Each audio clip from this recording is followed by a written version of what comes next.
where does trauma live? In your body. So not only are you doing the mind work, but what are you doing to rewire your body and your nervous system and to release that trauma? It lives in your body. So you can be sitting in therapy and talk therapy, which is how some people end up doing for years and years and years, and not really hitting the milestones of actually moving forward and healing. Welcome to the Shaping Freedom podcast, where we dive into conversations that inspire personal growth, transformation, and clarity in challenging times. I'm your host, Lisane Basquiat. Hip hop has always been about more than music. It's a movement about culture, resilience, survival, and freedom. It's a demand to be seen in the face of systems designed to erase and silence what they are unwilling to confront. At its heart, it's always been about telling the stories of our collective lived experiences of struggle, survival, and celebration. Hip-hop is truth-telling to a beat.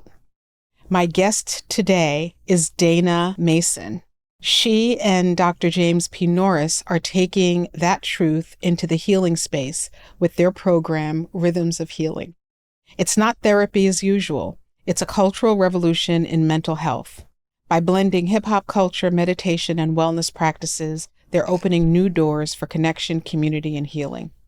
Dana's roots are in the music industry, working with legends like Snoop Dogg, Lenny Kravitz, whose concert I just saw 2 weeks ago, and David Bowie. She now channels that deep understanding of our rhythm and culture into her healing work. Dr. Norris, who's not with us today, brings the clinical expertise and psychological framework to make this work accessible to practitioners and to the community. As a team committed to this much-needed healing work, they're proving that when we honor our culture, we open new pathways for transformation. So in this conversation, we're going to talk about the power of music, what it means to heal without erasing identity, and how music itself can become medicine. This is a conversation about breaking barriers and reimagining what freedom looks like when we allow ourselves to be healed in mind, body, and soul.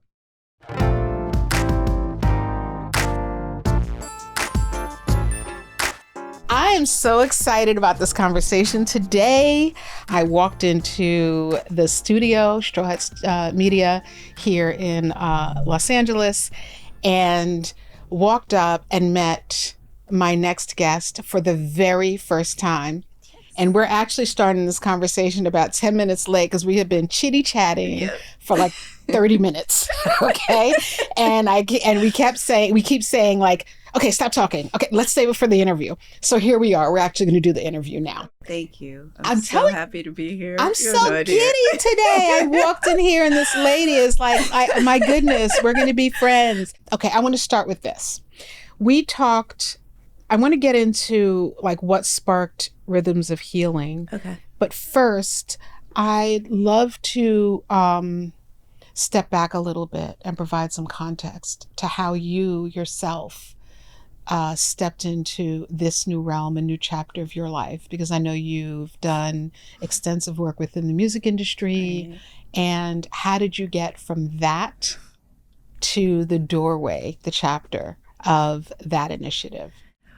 Well, it's been a journey. I started here and I moved to Los Angeles 30 years ago to get into the music business. And it was everything. It was my intention to be, the next Sylvia Rhone. And for those of you that don't know who she is the woman of the music business, who's now the CEO and chairman of Warner Electric Atlantic. And so that was my career path. And, had an exceptional time being in the music business, but also not realizing how exceptionally toxic it is to your mental and spiritual and physical well-being. Like I said, when we were talking a little bit earlier, it's like, I moved here with a focus, with a plan. And even though I'm not an artist, I was on the music business side as in marketing, it was still important for me to make my dreams come true, just like if I were to be an artist. And so I couldn't fail, like no matter what. So no matter what environment, no matter what was going on, it's like you white knuckle it through and you keep moving. Yeah. And that was what we know. And I was also taught you don't leave one job without having another. So it's all of, that old programming that, gets baked in from, our generations before. And that risk taking of stepping out and really trusting yourself when things don't feel right. And again, not having the language to understand what that is. And so you end up staying way too long in places that aren't good for you. And that those are toxic work environments. And while I was enjoying, being around creatives and putting out records, and, I was here with all the gangster rap. That's I started at Priority Records, so I had the You're Ice in it. Cubes, I Yeah. had the West Side Connections, the all of it, and which I loved. And so it got to a point where I burned out. And again, not having that language, I literally said, I'm done, because I was going to work. And the moment I'm exiting the freeway, my body is breaking out in hives all over. I didn't know what it was. And this was the first time I'm like, my doctor's like, oh, well, you're just nervous or you have anxiety. And again, just pushed aside. And I was prescribed, I think it was Xanax or something. And I tried it, and I'm not the medicine person. So again, I'm dosing and I'm trying to figure out, and I'm like, this is making me even more insane. And it was finally to the point where I just had to just stop it all. Yeah. And I quit the music business at technically the height of my career. And I moved to the beach. I cut off all my hair and I sat on the beach with the intention of, okay, God, what are we doing? Yeah. And it's like, I can't keep showing up like this in what I say that I love to do, and having to put on this heavy armor and to be this person that I'm truly not at the core, in order to survive just in the environment that I'm working in. And that was my breaking point. So I sat on the beach, and thank God for my best friend, because everybody else thought I was just absolutely out of my mind, which, technically I was. But it was the best thing for me, because it got me to the point where I started doing the deeper work on myself. And that's when, like I said, in the world of the woo-woo, they call that the dark night of the soul moment. That's right. That's right. Your soul cracks open, and it changed the direction of where I was going or how I was supposed to show up in the music business. And I didn't know.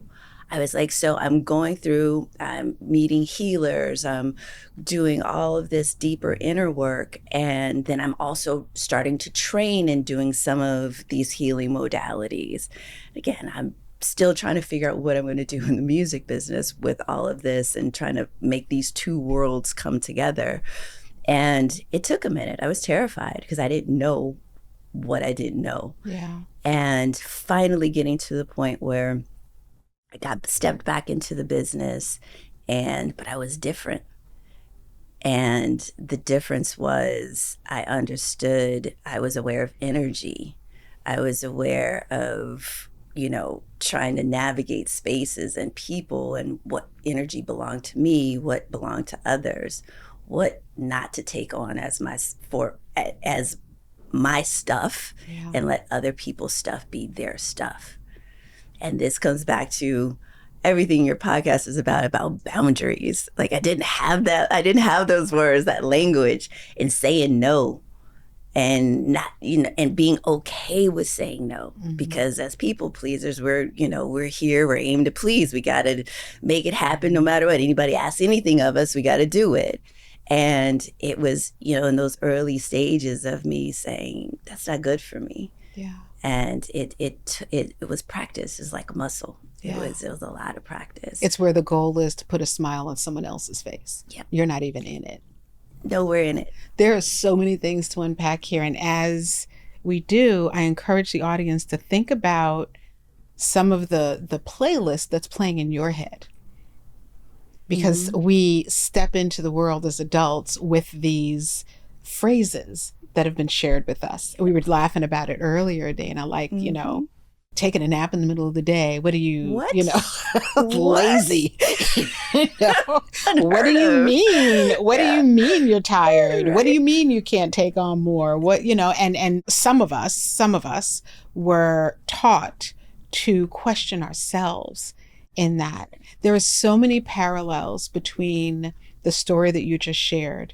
And I know certainly my story of making the transition from that lifestyle. Not, I was in financial services, not in the Mm-hmm. music industry.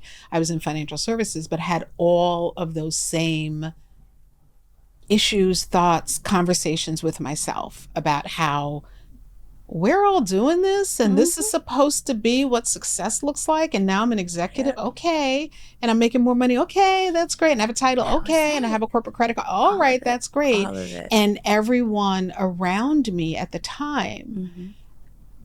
wondering what was wrong with me, Yeah. because I was starting that internal pushback because it just didn't make sense for me. It didn't feel good. It didn't feel good. It didn't, the strategy that everyone seemed to be having to have, Yeah. the I'm this person here at work, but believe me, I'm a much different person outside of work. But I'm like, but you're toxic as heck. There's no way. Right. How you do one thing is how you do everything, right? Right. And so really me trying to survive within that environment, which is kind of what I'm hearing in your 100%. story, 100%. meant that I wasn't thriving anywhere because my focus was on survival. Yeah.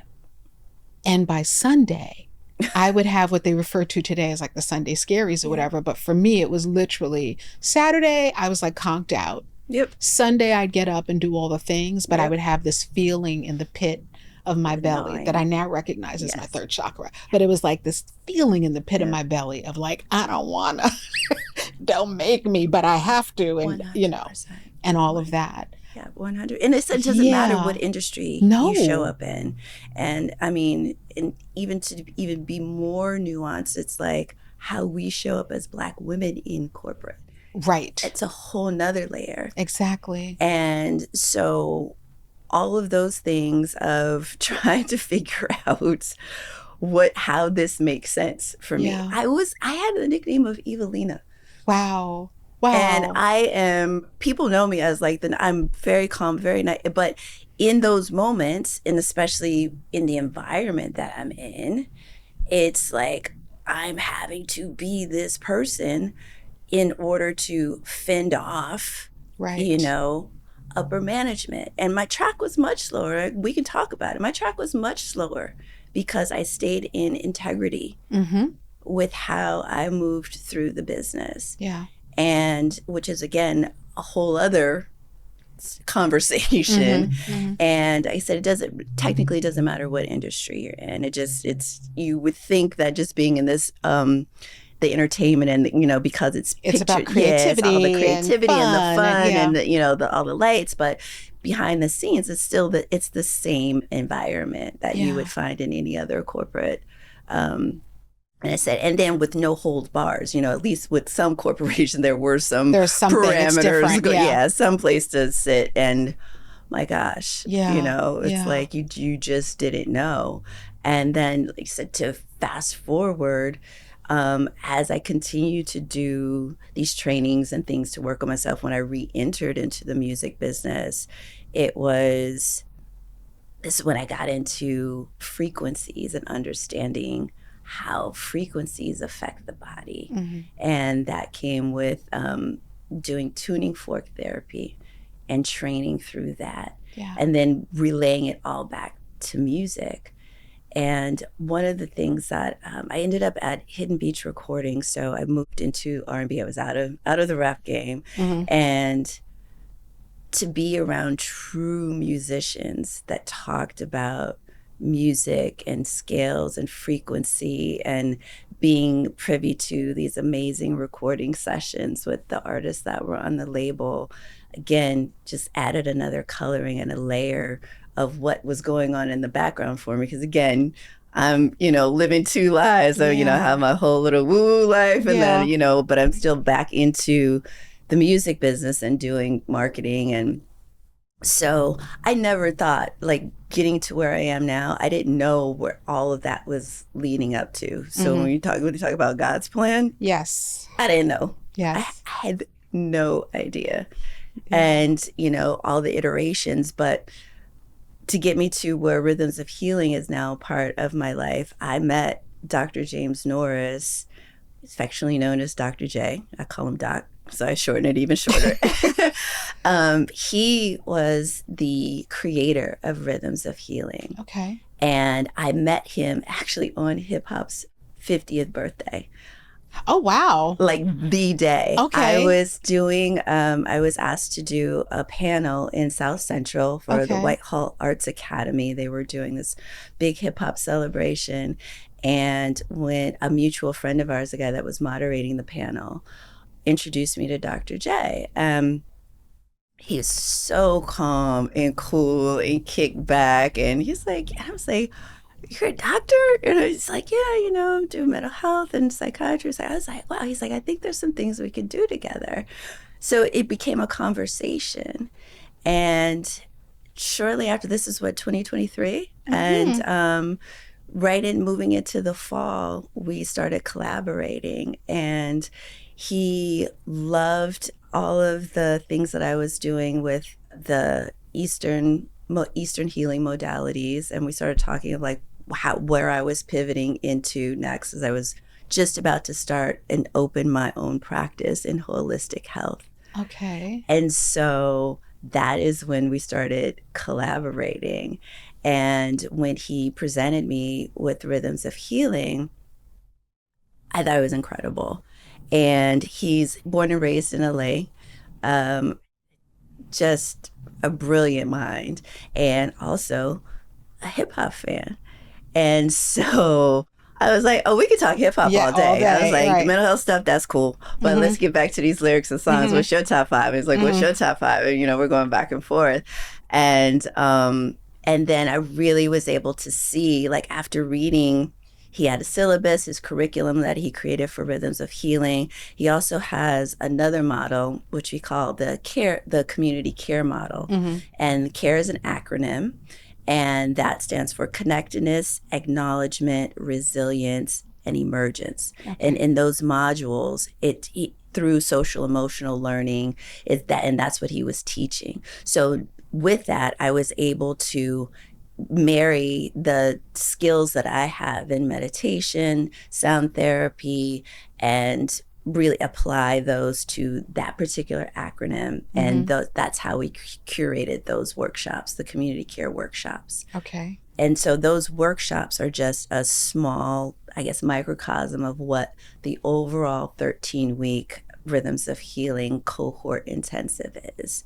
And what is the intention? Like, what is Rhythms of Healing? Rhythms of Healing, the intention is to bring group mental health therapy to Black and Brown communities. Okay. And for us to show up in those communities, and because representation is everything. Mm-hmm. One, we already know the stigma of what it is to even talk about mental health in our community and what it looks like. I mean, there's a stigma in mental health in general. And I think the only brilliant thing that happened through the pandemic is that mental health was talked about more. Because it was on the forefront. Because Absolutely. it was on the forefront. Yes. So it broke the stigma of what mental health is, how it shows up, and the different ways it shows up. Mm-hmm. And so coming out of that, it's like, okay, that's great for overall, but what does that look like in our community? Right. And then on top of that, who's showing up in these positions to actually administer and hold space for the people in our community? Right. And, as much as, we don't want to make it about a black and white thing, but, one, talking about mental health is its own thing, but also just being in the medical system is its own stigma and how Black and brown communities have been misdiagnosed, mistreated, and not diagnosed or taken care of at all. And misunderstood, because And it is a very nuanced very and nuanced. unique experience. It's the cultural aspect Absolutely. of things. So again, when there's Dr. J shows up into a group, a youth group of young Black and brown kids or college students, and he's able to talk about mental health from a clinical standpoint, but also he's teaching in his sweatshirt and his baseball hat and his Jordans, and not only just through the clinical practice, but the lived experience because of the cultural nuances that happen. Right. And that's the brilliant part. And then for me, Eastern medicine, come on. Like I can bring that to it. And then, but bring it into our community, because I've even found resistance, because even when I was going through all of my trainings, I wasn't walking alone. I did have my 3 really good friends. We were all on the spiritual journey together. That's wonderful. So, but we would show up in these spaces and it would just be us. We were the only people of color going through the training, or even not even just the training, even just going through the sessions of, Reiki and like I said, all of the things. Yeah. And meditation. I finally got to a place where I found a meditation practice that actually worked, and it was Vedic meditation. And that didn't happen until 2013. I tried before, but again, go back to our community, and meditation is met with resistance because it's not of Jesus, it's not of the Bible. So we have our religious nuances that keep us in a certain box. And, again, we can dive more into that conversation. Right. So for me, when teaching these workshops, I'm not teaching meditation from the space of where it originated from. I talk about the history, but I talk about the mechanics and the science behind meditation, which is what I learned in my training. So when you can demystify what meditation is and actually how it affects the body and the mind, then you can get past the potential cultural nuances or religious nuances. The labels and all of that.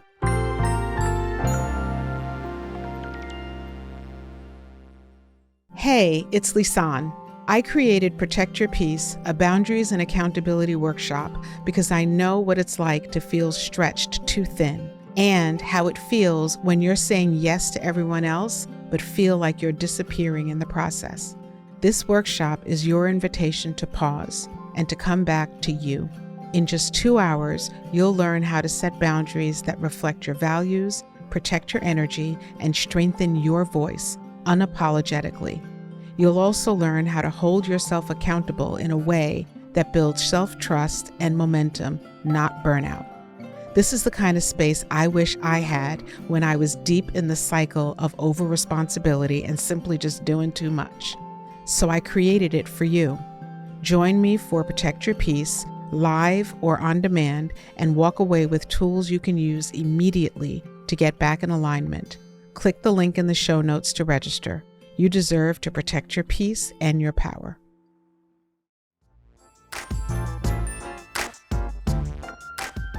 Let's talk about that. What is meditation? What happens? Meditation for me, I tried, and again, they didn't have all the apps and things available back then. So it was, you think you sit down, you're supposed to get quiet, you're supposed to sit in this stoic position. And be uncomfortable. And uncomfortable. And fight through it. And your mind is, singing back and forth, and you're trying to fight all these things. And you're like, wait, my mind's not quiet. Oh, my mind's not quiet. And then I'm frustrated, and then I'm done. Yes. Like, what are we doing? 10 minutes. Okay, good. Did it. I meditated. If we got to 10 minutes. And so when I actually found my teacher, his name is Light Watkins. He taught Vedic meditation, which is also known as Transcendental Meditation, TM. His teacher, Tom Knowles, was a proxy and a student of Maharishi Mahesh Yogi. Maharishi Mahesh Yogi is known for the yogi that taught the Beatles to meditate when they went to his Mm. ashram in India. He was responsible for bringing meditation to the West in the early 50s. And so, and this style of meditation is 20 minutes twice a day. And when you go through the training, the initiation process, they tell you, like, your brain's not, you're not supposed to be so stoic in its approach. Yeah. And to get comfortable. And they call this is the urban version, because we're urban dwellers. We're not monks. We're not sitting still. We're not sitting in these uncomfortable positions or off in a mountain somewhere.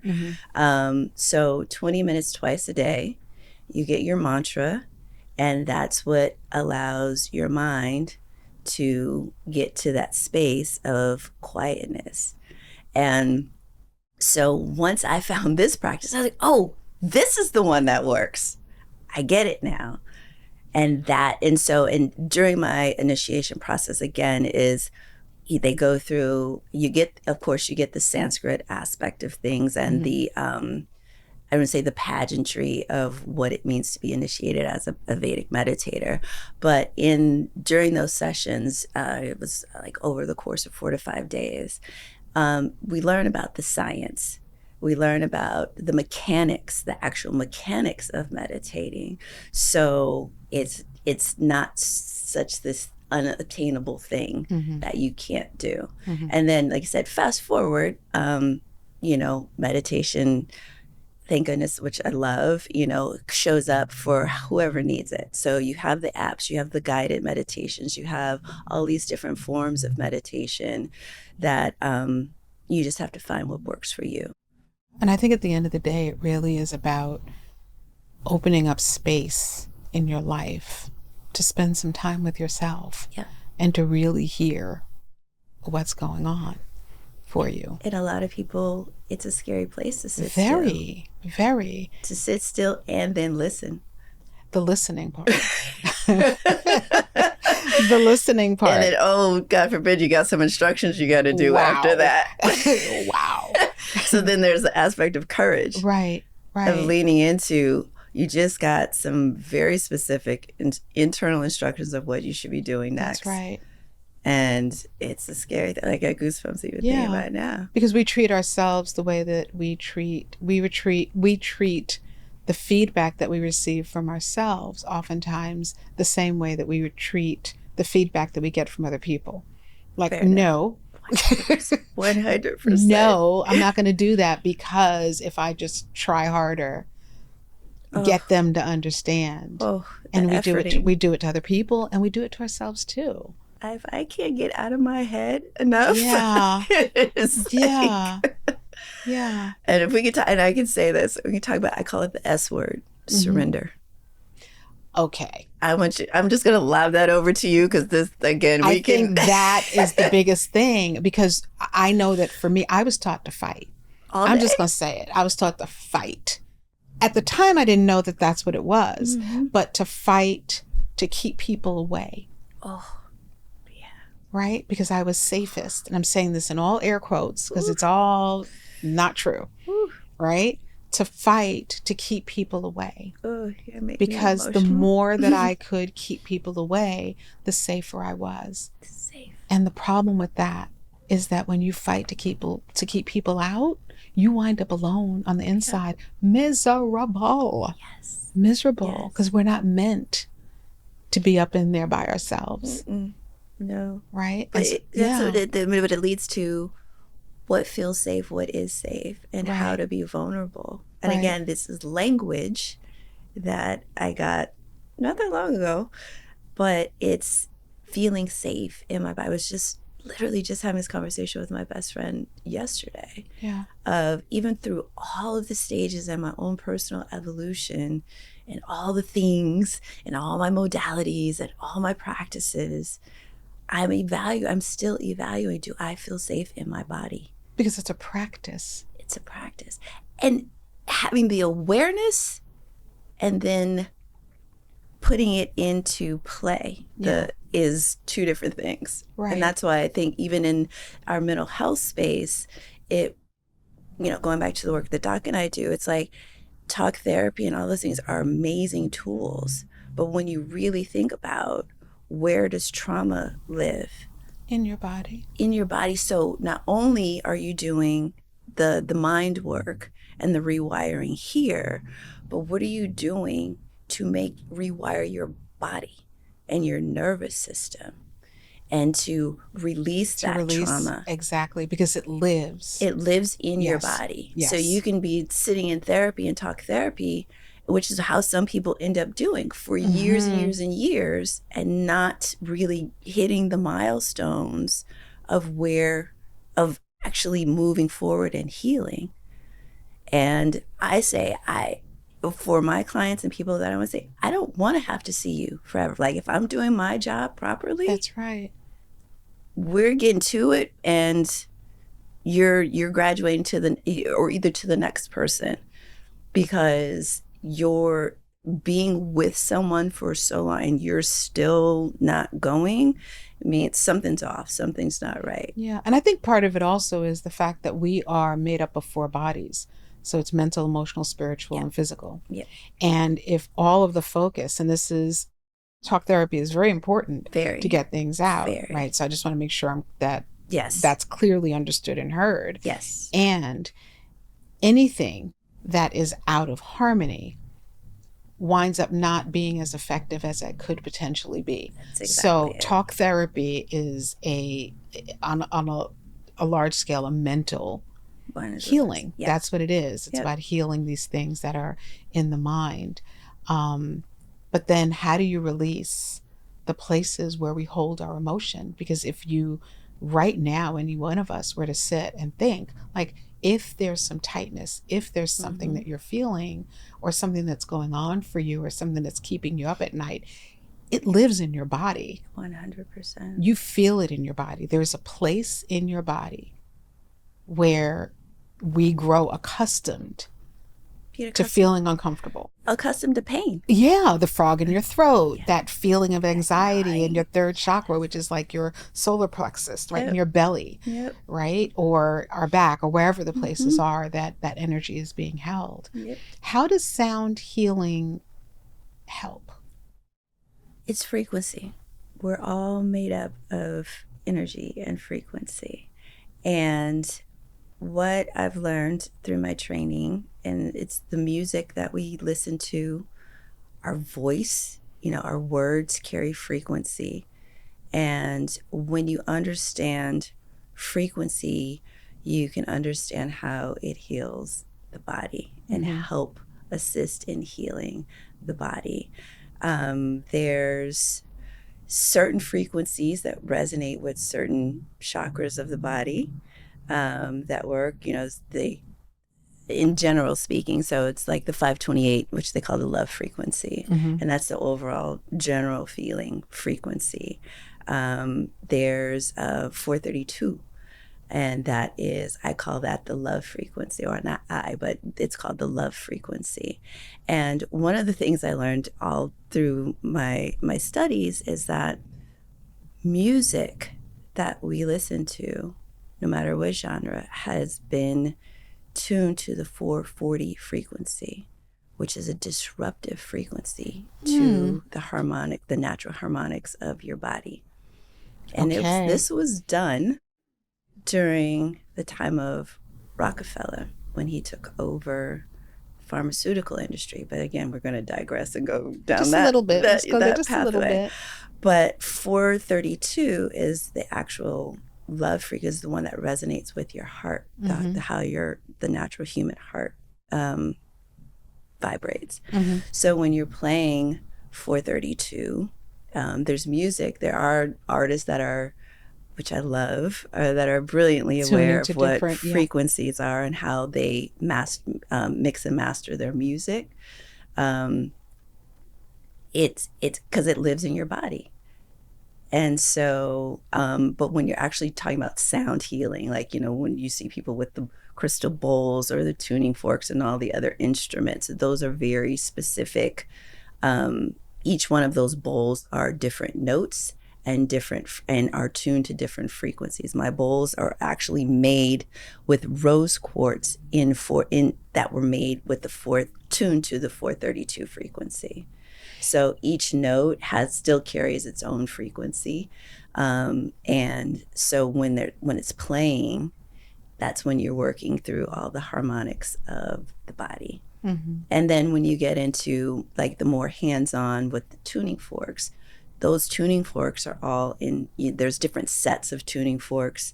So there's some that are tuned to the frequency of the planets, that each planet resonates at its own frequency. Um, and when it's applied to the body, I had to learn acupuncture because those acupuncture points, then again back to Eastern medicine, where you would technically put the needles is where the tuning forks go. Mm-hmm. And so it opens up the meridians in the body, when you know the meridians in the body and how acupuncture works.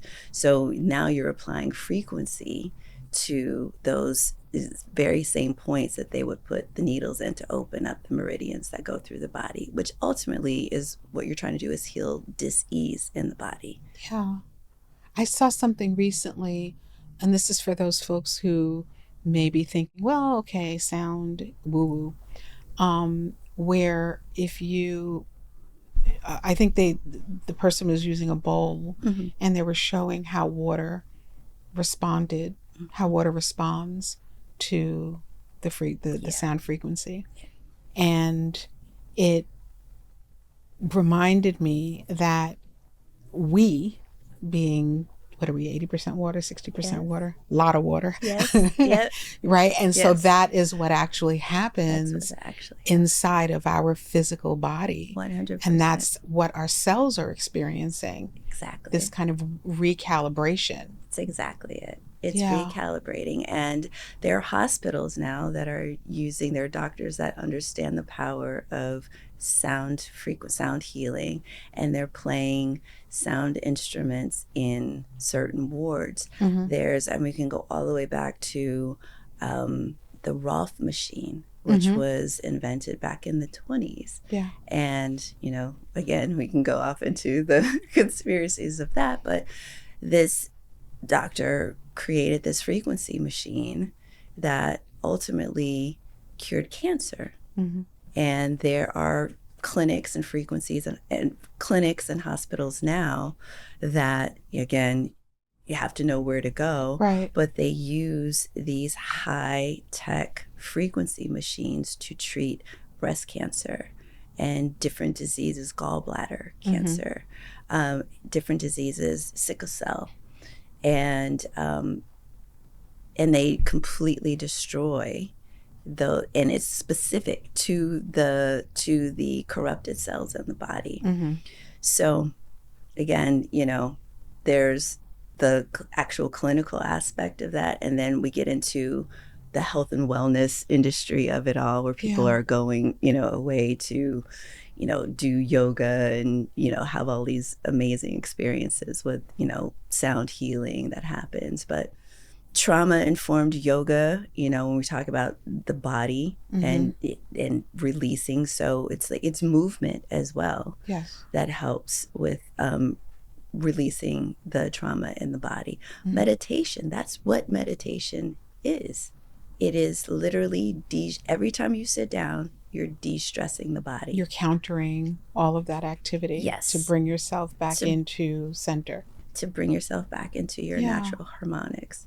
And it was a beautiful analogy my teacher shared when we were training. It's like, before meditation, it's like your body is the garden hose that's left outside. Yes. And so it gets, all caught up Whipped with all the around mud and then when you turn the faucet on and the water's trying to come through, it's pushing a little bit at a time. Yeah. And then finally it opens up the pathway, and that's what meditation does. Yeah, that's a fantastic metaphor for it. We were talking before, or you mentioned, and I don't want to lose this thought, what you described in your experience before stepping into this chapter of your life was in some ways creating a persona in order to exist within the world that you were in. And And I think that's an important thing to just like for a moment we're going to step back like 20 Okay. minutes, right? I think that's a really important thing because I think that that's probably where the folks who come to your work are, because they're in this space of having created a persona. And creating a persona means that you kind of contort yourself completely 100%. into another way of being that you create in order to be in certain spaces. Like you mentioned that you were Evelina, which is very hard, It's you hard for know. me to even say, and it was only because I was being assertive. Right, right. That's literally what it wasn't like, I was completely Doing, yeah. there were a few moments. I had my moments where Yeah, I had to, yeah. do a few, but yeah, no, it's exactly that. And it's like being assertive, um, literally not taking, what, from anybody. Yeah. And it's, and then again, at the time, I'm literally touring with groups of rappers and their entourages. And more often than not, I was the only woman. Yeah. So here I am dealing with all this, and how do I show up, in my, everybody used to say, I went from being called milk and cookies because everybody thought I was so sweet and so innocent to, oh no, but you better watch out for that one because, Yeah. Yeah. but again, it was hard for me to be that person because I didn't feel I needed to. I was taught, again, I'm smart, I do my work, put my head down, get it Mm-hmm. done, and it shouldn't be anything else left to it. Right. But no, But there was. I'm managing harassment. I'm managing all of the things in between just to get through my daily tasks of Yeah. my job. Yeah. And it's like, how am I supposed to make this make sense? Yeah. And like you said, you don't realize that it chips away at your emotional well-being. It chips Absolutely. away at your spiritual and your mental well-being. Yeah. And it was showing up with my whole left side of my body breaking out in hives. Yeah. And that's kind of that space where you look at yourself in the mirror and you realize that that's what it looks like, I think, when a person looks in the mirror and they say, wow, I didn't recognize myself. It's because you've created a persona. So for a person who may be in that space right now, what was the pathway like? And I know I've been in that space for sure. Like I had my dark night of the soul. Yeah. I had my moment where I was like, what Yep. is going on here? Because I know who you really are. Right. And you're not this mad all the time. Like what's going on, right? And it was because I created a persona to survive in the situation that I was in, professionally and personally and all that at the time. So because there are so many people who are in that space right now, right? What advice do you have for those folks? Like how, or what did you do that could help someone else to at least start to chip away at it? Because it's not an overnight thing. It's not. It right? was a process. Yeah. Yeah. And the one thing I could say, I found myself constantly praying for courage. Courage was the biggest thing, because courage to do something new, courage to step out of and not be, again, we were talking about survival. Yeah. I did not want to not have a job. Yeah. And I'm trying to be a functioning adult, and was I being irresponsible if I just quit? Right. And so you have all these narratives that are running or that were running in my mind of, oh, just because you don't like something, you don't just quit. Like grow up. Grow up. What are you doing? This is the real world. This is the real world. What do you think? You're not supposed to be happy all the time, which is a lie. But which is all of a those lie. Things. Maybe not happy. Joy. And again, I know for me, my choices were different because I wasn't married and I didn't have children. So my choices were solely my own, and I didn't have to think about what those the repercussions of those choices. If I did just up and quit, right. And I was like, because if I have to live in a tent on the beach and eat ramen noodles, I could figure it out. Yeah. But at the same time, and I say this to people that are finding themselves in, and especially in our current climate, is it's really about going inward, because if you are so distracted by all the noise, all the stories, everything that's going on. I'm not saying like bury your head in the sand. Right. We're not talking about that. Right. It's about being aware, and it's taken a very long time for me to understand my true power of who I am. And we hear the cliches of you're the creator of your life, but it's really It's true. real. It's Yeah. very true. But it comes from a place of, I know for me, of doing a lot of inner work to get to that place, because it's one thing to hear it, it's one thing to acknowledge it, and it's a different thing to actually embody it. Yes. Which Because is surrender is kind of where it starts. back to the surrender. Back to surrender, Back because to you the have to be surrender. willing to be open. Back to the surrender. Yeah. And trusting that you're going to be okay. And it's in those moments where, I look back, even in my scariest of times, even pivoting at, halftime in my life, I'm pivoting careers and starting over and doing something new and stepping out in front. Me sitting in front of cameras, absolutely never, never, ever. And so I'm doing those things because it took all of those little nudges of, in that muscle of trusting myself. Thank God I have beautiful people around me to encourage me and to reflect back to me how powerful and strong and smart I am, especially in those days when I'm hiding under my bed. Yes. Or not feeling my best, or like, oh, I didn't show up because I had to cuss that person out over there the other day. I didn't show up as my best self. You showed up as your human self. Yeah. Yeah. And so it's all of those things. So I can say it's not a solo trip. It is my tribe. And it's my tribe that really helps and supports. So if I say to people, find your people. Yes. Find your people that make you feel loved and encouraged and all of those things, and that don't show up only when you're winning, because we have those people too. And again, there's a place for everybody, but your true tribe are the people that show up when I quit my job and I moved to the beach and I cut off all my hair, and my best friend's like, "What do you need? You need some groceries?" How are we going to do this? Yeah, like what are we doing? Like, you cool? Okay. So it's people like that, and so I've been very, very, very blessed and very fortunate to have that support system around me. Yeah. And especially when I'm making decisions that don't seem to be, the most similar to the ones you've made in the past. Yeah. That part.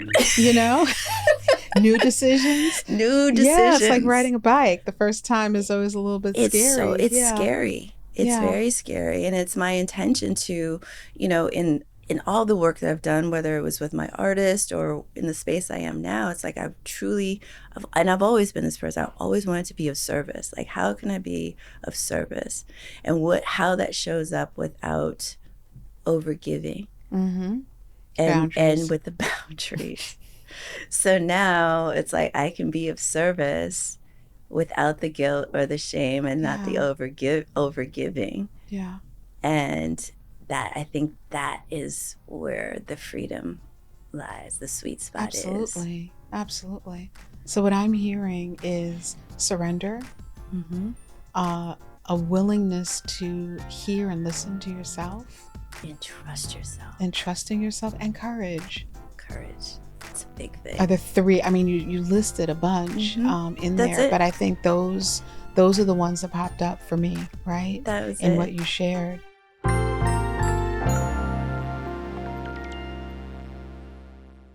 All right, can we talk a moment about setting the vibe? If you're anything like me, your space needs to feel good in order for you to feel good. And that's why I created the Shaping Freedom line of candles. It's not just about ambiance, but really about how you align yourself internally. These are more than just candles. They shift your energy. Whether you're journaling, meditating, working out, or just taking a moment for yourself, These scents are curated to ground you, lift you up, and bring you back home to yourself. They also have an 80-hour burn time and scents that are designed to evoke feelings of alignment and internal congruency. And we can all use that. Go to shop.shapingfreedom.com and check them out. Find the one that speaks to your spirit or buy all four and let them burn with intention.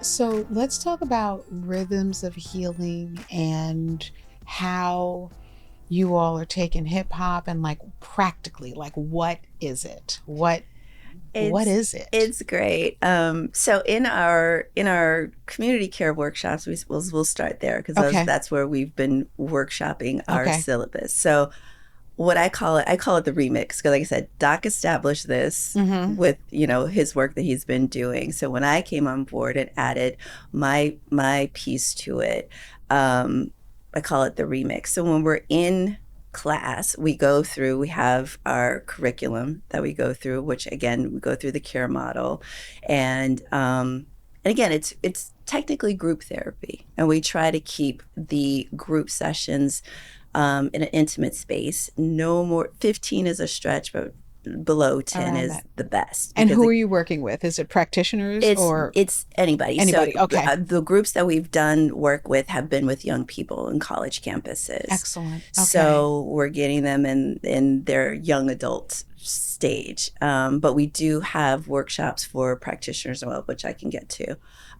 So when we're there, we're going through the process, and what ends up happening every time, we don't finish the syllabus because it ends up people end up really opening up and sharing, and it literally, like, our little agenda, I'm back to what's the agenda, we got to hit these marks and It's go a through it. roadmap. It's just there. I It's have like 150, not 100. I have a lot of questions here.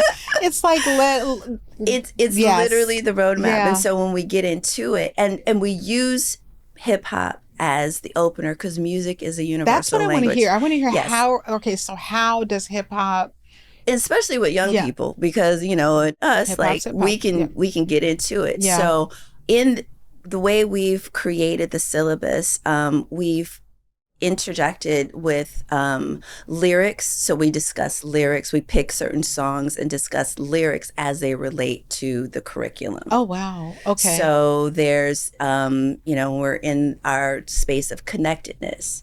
There's a song by Kendrick Lamar. So we go into Kendrick Lamar lyrics and we dissect the lyrics. And then we Mm-hmm. throw it back to the students, the young people, like, well, what's the song that resonated for you that meant Mm-hmm. connectedness, as Mm-hmm. we're going through this deep dive of what connectedness means and the social emotional learning aspects of how to connect when you're coming out of trauma. So, we really get into the clinical aspects of Mm-hmm. that. And so then I circle around with, okay, this is what meditation does and what it means to be connected. Mm. And so that's when I go into the mechanics of meditation and how it connects your mind and body, spirit. Mm-hmm. And then I take them through a short meditation. So, and a lot of times I found people have, especially, which I love the younger group because they're open and Yes. they've They're explored already. willing. Yes. Yes. And they know, and they're like, oh yeah, I meditate all the time. Or, again, and it's not always the sitting still. That's what I'm trained in. Mm-hmm. And, it can show up as I'm shooting baskets and it's my quiet time where I'm shooting baskets, or Right. I'm gardening, Mm-hmm. or whatever that quiet time is for you to be connected when you're not disturbed. I appreciate you sharing that because I think that, like you shared in the beginning, there's this image and vision of meditation as like, you're sitting up on a Yeah. hill somewhere by yourself, nobody's around, you have some And you're incense doing burning and you're this doing and this, yeah, all of that. with your fingers and all of that. And that's lovely. All of that works. And Lovely. there's a space for that. And there's Yeah. a space for it, but meditation is whatever helps you get back to that space of Of yourself. centeredness Mm-hmm. and connection to yourself so that you can hear yourself speak. Yep. 100%. Right. And Yep. that's the thing. And I do love the fact that you can be working with college students today and a generation ago. Right. You say meditation to a young person, they're like, what are you What? talking about? You know? What? Right. And the fact that you can step into that space and have these college students say that they meditate They meditate already, and they like, get it. what a wonderful thing for all of us.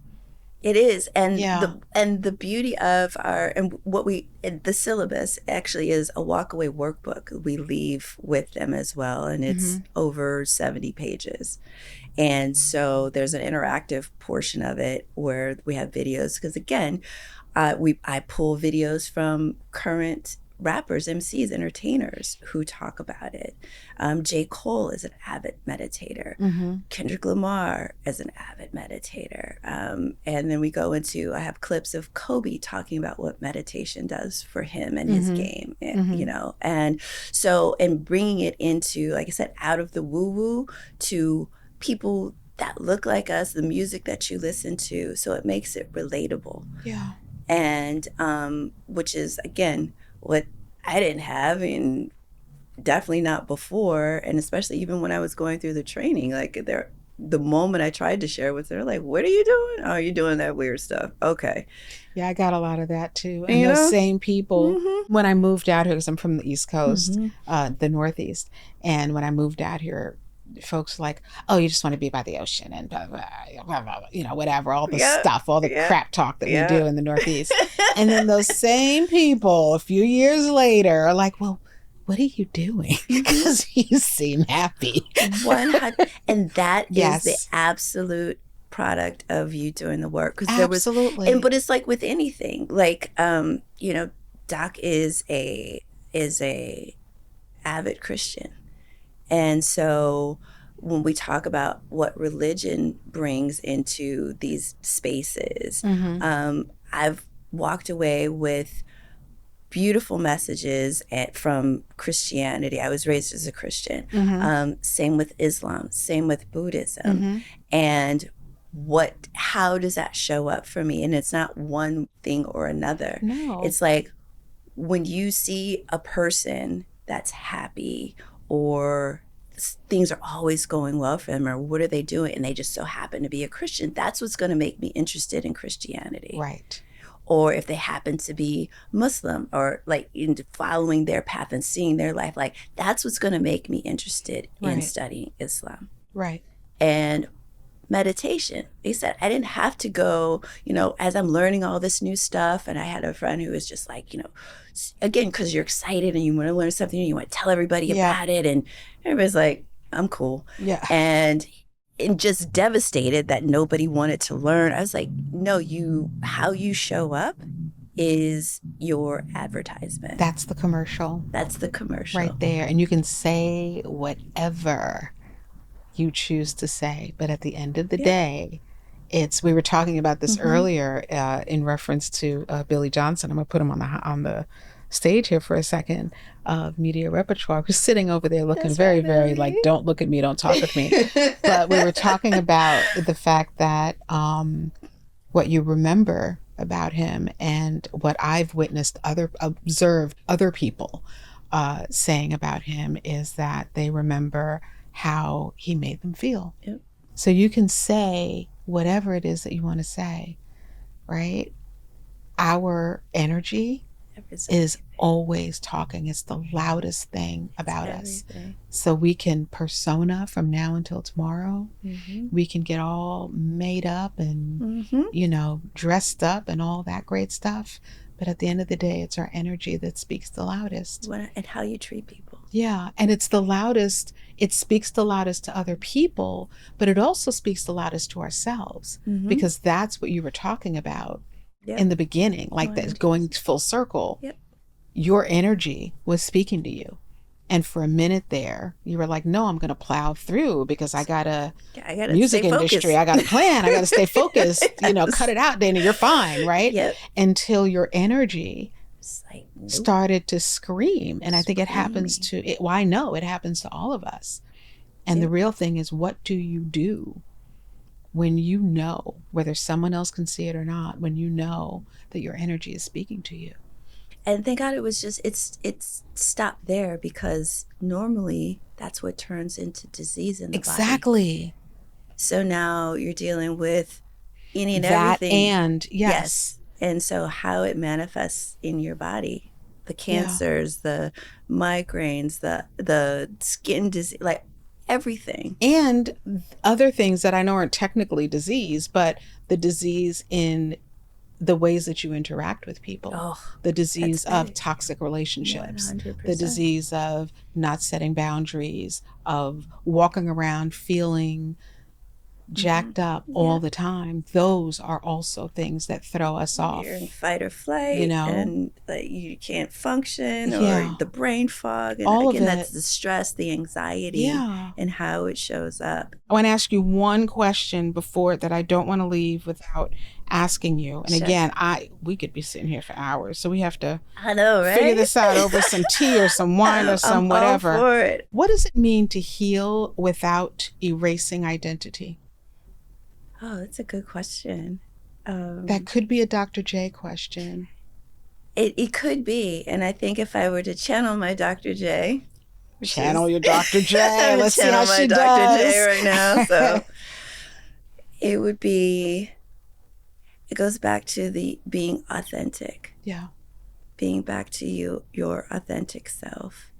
And hopefully, when you're in pursuit of your healing journey, you find people that honor that and are not trying to, one, being overlooked, Mm-hmm. and having again the importance of representation, and which is why Dr. J was so adamant about doing the work that he did, even through his dissertation. And he's a published author. He's published written many articles on the subject, and I think his dissertation was in hip hop counseling, Yeah. which is a thing that he's trademarked, and understanding how the authenticity and just the elements, the culture of hip hop is that self, like you said it so perfectly when you opened. It's like all that's what hip hop is. It's that cultural, that self-expression of the place that we didn't have, where we didn't have the outlets, we didn't have the couches and the doctors Right. to, or the access. And because we didn't even talk about, the idea of just having the financial means to Mm-hmm. sit. Which is a completely different, yeah. But I think And that's the importance of it. It's meeting people where they are. And I think that we don't get that right. a lot of the time. It's like in order to function in this society, we believe, and many of us were taught to believe, and I think that younger folks today are taking a different stance, but we're taught to believe that you have to leave who you are at the door. Right. And that includes hip hop, that includes anything that It's the makes code you, switching. it's the code Code switching, switching. total code Yeah. switching, right? Yeah. Where you have to erase your identity in order to be accepted in this society. And I love the fact that you all are staking claim in these things that are a very important part of the culture of Black people in this country, you And know? it's hip And hip hop. hop is it's culture. It just It's our is. culture. And I mean, Yeah. outside, I mean, for the longest time, I'm not sure where it still lands, but hip hop is still the number one consumed By global everybody. by everybody. I've That's been on right. tour and been in countries That's where right. English is not their first language, but they know every lyric of the That's artist right. that's on the stage. I didn't get to see it, but in person, but I saw Kendrick. I think it was in Portugal Yep. recently over the Yes. summer. Yes. And, Yes. I kind of watched, I was kind of like, FOMOing because I wasn't able Right? to I get to know, any right? of them. I got to get to one of his concerts, but it was just incredible. And it's always incredible to see musicians and music and hip hop all over the world. It translates so beautifully. It translates so wonderfully all over the world, and how you don't have to know the language, but you can feel the energy of it, the resonance, the resonance, the right? frequency And the of it. storytelling in that. We are gonna. I'm trying. I'm like, where do we stop? I don't know. I think the one thing I definitely wanted to say to leave you with is Dr. J and I created the Rhythms of Healing certification class. So this Please. goes back to Mm-hmm. how it goes out How into you, the community. please. And it's everything that we teach in our workshop. You go online, and it's in the process of being accredited, a continuing education credit for those that are in their graduate or postgraduate work. Excellent. But it also is for social workers, teachers, community leaders. And we've had people go through the process that, again, are white people that aren't necessarily, hip hop fans, and are like, how can we do this? Mm-hmm. And it's not, and it's, again, it's not giving up your identity. It's Right. like you For either side. Thank you for saying for that. either side. So Yes. you as a clinician, because again, most mental health clinicians are, we're at like 3% Wow. of people of color that are mental health clinicians in this country. So more 3% yeah, of mental health clinicians in this country, of all the mental health of all the practitioners, mental health, yes, are yes, of color. yes. And so you're more than likely to, if you're seeking mental health, you're more than likely not going to find a person of color, Yeah. depending on where you are geographically. Thank God for telehealth. But again, where you are. So again, we want everybody to take this because it gives them the cultural nuances and the opportunities to learn when they are sitting with clients of color, to have this approach. And again, in its most authentic way. Yeah. And we say it in hip hop, but the formula can be used for whatever type of music that you want to use, as if you want to use music as that bridge to come into in building that trust factor. Because that's why I Right. said we open with music. Right. Everybody can talk about music That's right. in your That's top right. 5. That's right. That's right. So it's important. So we really wanted to, and so our goal is to build a network of our Rhythms of Healing counselors. So people across the country you'll know where to find somebody where you can go into, like I said, you're in a Boys and Girls Club, or you're a school counselor, or you're a teacher or social worker. Again, just an extra set of skills to, and again, most people aren't talking about the modalities of how to get into meditation. And I talk about gut health too. We didn't get to the whole Yeah. aspect of like how that affects your mental health. Yeah, But because you're going to come back and we're going to do it another time. Uh-huh. thank you. So that's important. So those are the 3 things that Dr. J and I are working on: is having the counselor certification. We do our community care workshops, and then we're leading into, we haven't built into it yet, but the 13-week cohort, which is the intensive. And those are set up to hit specific demographics. So our first demographic will be Black men 18 and up. Yes. And then we'll go to Latino women 18 and up. And we'll switch out those cohorts as needed, as the needed shows itself. So on one hand, you said it, and we'll make sure that information is available, that we share those awesome. 3 things. Thank you. 100%. Thank you. And then how can we support you besides getting the word out there? That's it. And I said, even if it's not with us, be courageous and do the work yourself, because the more you can show up for yourself, the better you can show up in your community and for your loved ones. That's right. Because when you're a mess, you're no good to anybody else. That's right. I remember seeing Nipsey Hussle talk about this in an interview on 24/7 Hip Hop. It's like, when you're in survival mode, you're only you're self you're self-focused. So once you're able to get out of survival mode is when you can actually put your attention on your community, your loved ones, in a healthy way. Yeah. And that's the way that you'll be able to, I think when you show up for yourself, you'll be able to show up better for others. Yeah, I once said that I've said it a few times, that a lot of times what we believe is dealing with people in our childhood, where we have childhood trauma. It's really just people who are burned out. Yep. People who could not, 100%. or chose not to 100%. do the very things that you suggested: surrender, have the courage, build a tribe, take care of yourself. Yeah, like I you said, know, even have the language. or have the language. Like Yeah, even know what that language is to address it. exactly. Exactly. I am so grateful that we had the opportunity to sit Me down and have too. this chat. Me too. So grateful. Thank you. One other thing that I want to say to the audience is if you know of mental health professionals, teachers, guide, whoever the groups of people are that Dana just mentioned, send them to your website? Yeah. rhythmsofhealing.us. Okay. Send them to rhythmsofhealing.us. We'll also put it in the show notes. We'll put it Awesome. into Okay. any captions, Thank you you. know, for socials and things, Okay. because I think that we want to get as many people into that field as possible.